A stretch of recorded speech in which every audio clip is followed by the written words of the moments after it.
Hello, bachcho, let's see the question first. The question says that a liquid flows through a horizontal tube as shown in figure. The velocities of liquid in two sections which have area of cross section A1 and A2 are V1 and V2 respectively. The difference in levels of liquid in two vertical tubes is h. Therefore, volume of liquid flowing through tube in unit time is A1 V1. V2 mass V1 is root 2gh. V2 square mass V1 square is 2gh.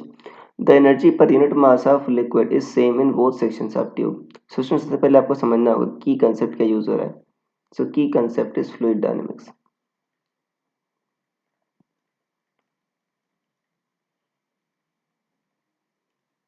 Fluid dynamics. पहला option check कर लेते हैं बच्चों. पहला option कह रहा है जो volume of liquid flow per unit time है वो A1 V1 है. देखो जो बच्चों जो वॉल्यूम फ्लो रेट होती है Q वो आपका क्या बताती है कितना volume per unit time flow कर रहा है वो AV होती है. अब उसको आप A1 V1 भी कह सकते हो और A2 V2 भी कह सकते हो कि सेम वॉल्यूम का फ्लो कर रहा है पर यूनिट टाइम दोनों प्लेसेस से, राइट. और अगर मान लो आपको पता करना है बच्चों V2 माइनस V1 की वैल्यू क्या होगी तो उसके लिए क्या करोगे आप देखो या कौन सा रिलेशन बी एन सी में सही है. मतलब ए तो सही है बच्चों क्योंकि वॉल्यूम फ्लो रेट आपका A1 V1 आ गया. मान लो ए पर प्रेशर बच्चों क्या है P1 है और यहाँ पर प्रेशर क्या है P2 है.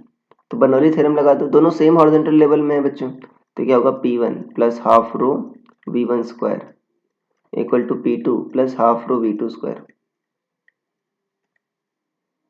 अब P1 माइनस P2 इधर कर लो. P1 माइनस P2 क्या होगा और इधर बच्चों आपका क्या आ जाएगा half rho V2 square minus half rho V1 square.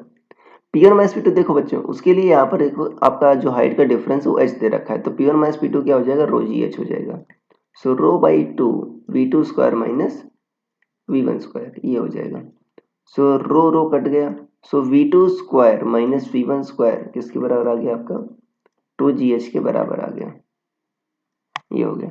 सो V2 square minus V1 square 2gh आ गया. मतलब C सही है. तो ये तो गलत है बच्चों. ये रिलेशन तो आ नहीं रहा. अगर स्क्वायर रूट लोगे so square root V2 square minus V1 square root 2gh आएगा ना कि ठीक है आपका ये आएगा. तो B तो गलत है.